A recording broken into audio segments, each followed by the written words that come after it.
Hello everyone. आज की जो वीडियो है वो बेसिकली 2 से 3 साल के बच्चों के लिए है कि छोटे बच्चे को हम कैसे लिखना सिखा सकते हैं। सबसे पहले अगर बात करते हैं, 4 बेसिक बातें हमें याद रखनी है। Standing line, sleeping line, slanting line और कर्व लाइन। कि हमें सबसे पहला जो हमारा स्टेप है वो है कि हमें बच्चे को स्टैंडिंग लाइन लिखना सिखाना है, जिसमें हम ऊपर से नीचे की तरफ आएंगे, नीचे से ऊपर नहीं जाएंगे। फिर हम बात करते हैं स्लीपिंग लाइन, जिसमें हमें बच्चे को लेफ्ट से राइट की तरफ लिखना, बच्चे को लाइन बनाना सिखाना है। स्लैंटिंग लाइन की अगर हम बात करते हैं तो स्लैंटिंग 2 तरह की होंगी। एक जिसमें हम लेफ्ट से राइट की तरफ आ रहे हैं इस प्रकार, दूसरा जिसमें हम राइट से लेफ्ट की तरफ आ रहे हैं। फोर्थ बात करते हैं कर्व लाइन, जो ऐसे यू की तरह, फिर ऐसे नीचे इस प्रकार सी और इस प्रकार उल्टा सी। अब बात करते हैं हम बच्चे को ये सिखाएंगे कैसे। सबसे पहले हमें बच्चे को वर्कशीट देनी है ट्रेस करने के लिए।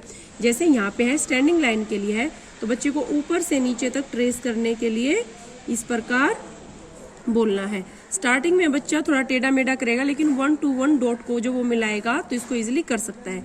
सेम वही स्लीपिंग के लिए, लेफ्ट टू राइट बच्चे को स्लीपिंग लाइन हमें सिखानी है। फिर हम बात करते हैं स्लैंटिंग लाइन के लिए। ये है जैसे स्लैंटिंग, यहाँ राइट से लेफ्ट आते हुए, और ये है लेफ्ट टू राइट आते हुए हमें बच्चे को सिखाना है। और इसी प्रकार हम दोनों सिखा सकते हैं। बच्चे को left to right, right to left हमें सिखाना है।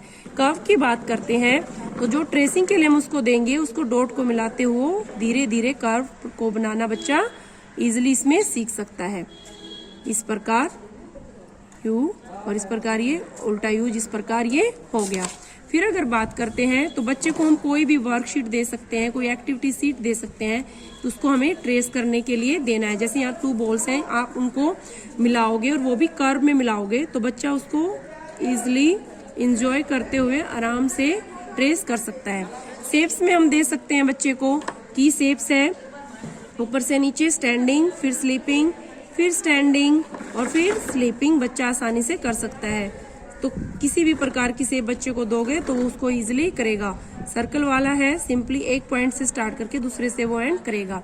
फिर हम बात करते हैं कि चाहे हम बच्चे को अल्फाबेट सिखाने हैं, चाहे नंबर सिखाने हैं, या हमें वर्णमाला सिखानी है, सभी का पैटर्न अगर हमें ये चारों बातें हमें ध्यान में है कि बच्चे को स्टैंडिंग, स्लीपिंग, स्लैंटिंग और कर्व सिखा दिया है, तो इजिली वो इनको बनाना सीख सकता है। अल्फाबेट को स्टैंडिंग, गो अप, फिर स्लैंटिंग और फिर स्लीपिंग। ऐसे ही standing, go up, curve, second curve, फिर स्टैंडिंग नंबर्स के लिए, फिर इस प्रकार और इस प्रकार ये हम वर्णमाला भी बच्चे को इजिली सिखा सकते हैं। हमें सिर्फ बच्चे को इन 4 लाइंस की प्रैक्टिस इजिली करवानी है तो हम बच्चे को लिखना सिखा सकते हैं।